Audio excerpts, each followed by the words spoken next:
And so I've been asked a few times on how to recreate this zoom effect that's been popping up in quite a few videos here lately. And it's not a hard effect to recreate, just requires some keyframing and some knowledge about the spline editor and animation curves. Or you can download my new Zoom presets, link below the like button. The Zoom presets are designed to be a time saver for you recreating this effect, but also you can use it for a number of other things too if you're doing like YouTube tutorial videos, kind of like this one. Once you have the presets downloaded and installed, you can go into the effects tab, go into generators.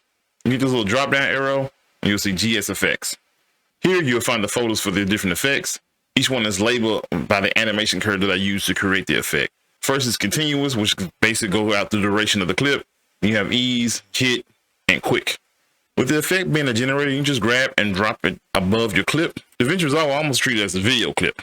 So I'm gonna hold shift on my keyboard and scroll up on my mouse wheel, make it a little bit bigger, and then I'm gonna stretch this out to the duration of the clip. And if you hit play, it just slowly zooms in over time. In the Inspector tab, you'll see it listed on the video, but you have the controls. The pivot point allows you to control where the zoom occurs.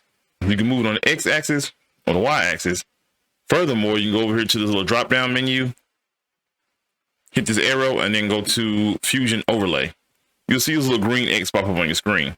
You can grab it and actually move it where you want the zoom to occur. With the continuous, I left the motion blur turned off, but you can turn it on if you like and change your settings accordingly.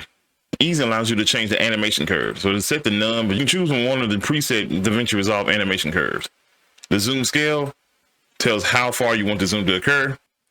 The sharpness actually helps maintain the footage quality. The further you zoom in on the clip, the more it'll kind of degrade. So if I turn this back down to 0, you'll see it begins to become blurry. And if I turn it back up, you see the quality begins to come back into play. And you can turn the strength up and down according to your preferences. The continuous out is basically just the reverse. So it will start zoomed in and then zoom out over time. And the same applies for each one of the presets. You have a zoom in and then there's also a zoom out to coincide with them. Here you see ease in and out, and ease in relatively slowly. And then before the end of the generator, it'll zoom back out. Now the time and the quickness of the clip, or the effect rather, is determined by the size of the clip. So if I hold Alt, stretch it out, and move this back up, and I just want it to be a quick effect, I just make the generator smaller. And say for instance, I put it in the middle of my clip, hit the play, it'll zoom in real quick, and then zoom back out. The controls are similar, but the motion blur is activated, and I use custom animated curves, so you don't have the curve options here. And as usual, these effects are open-ended, so if you go here to the Inspector tab and click on this magic wand, it'll take you into Fusion where you see the group. You can double-click on the transform and go over to the modifiers. You can see the animation curves I use. So if you want to create your own preset and change the animation curve, you're more than welcome to.